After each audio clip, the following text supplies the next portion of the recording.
Radhe Radhe friend, हमारे channel में आप लोगों का स्वागत है। तो हम आप लोग के बीच में एक फगुआ गीत लेकर के आए हूँ। अगर आप लोगों को पसंद आए तो लाइक करें, शेयर करें, सब्सक्राइब करें। भैया आप लोग हमारे चैनल का नाम क्या भूल गए हैं? भैया ऐसा मत करिए, नहीं तो हमारा सब बर्बाद हो जाएगा। तो चले आप लोग फगुआ गीत सुने और अपना आशीर्वाद हमें ज़्यादा से ज़्यादा आप लोग ने।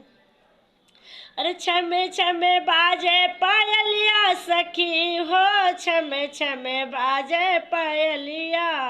अरे छमे छमे बाजे पायलिया सखी हो, छमे छमे बाजे पायलिया।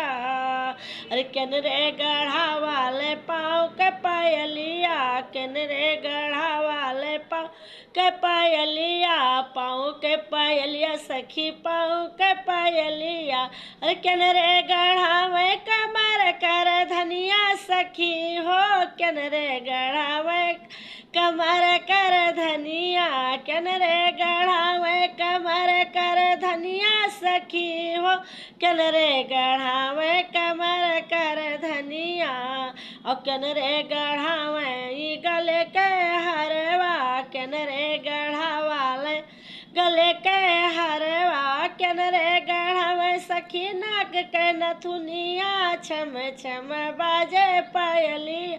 केन रे गढ़ावे नाक के नथुनिया, छम छम बाजे पायलिया, छम छम बाजे पायलिया सखी रे, छम छम बाजे पायलिया, छम छम बाजे पायलिया सखी रे, छम छम बाजे पायलिया, छम छम बाजे पायलिया सखी रे, छम छम बाजे पायलिया।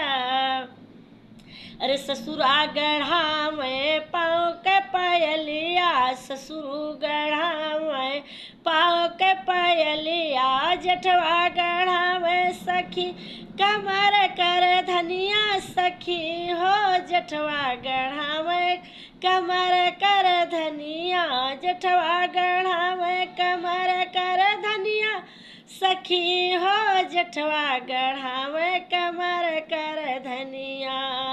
अरे देवरा गढ़ावाले गले के हरवा, देवरा गढ़ावे गले के हरवा, देवरा गढ़ावाले गले के हरवा, सैया गढ़ावे नाक के नथुनिया सखी हो, सैया गढ़ावे नथुनिया, सैया गढ़ावे नाक के नथुनिया सखी हो, सैया गढ़ावे नाक के नथुनिया। छम छम बाजे पायलिया सखी हो, छम छम बाजे पायली, छम छम बाजे पायलिया सखी हो, छम छम बाजे पायलिया। देवरा गढ़ावाले गले के हरवा, देवरा गढ़ावाले गले के हरवा, सैया गढ़ावे सैया गढ़ावाले नाक के नथुनिया सखी हो,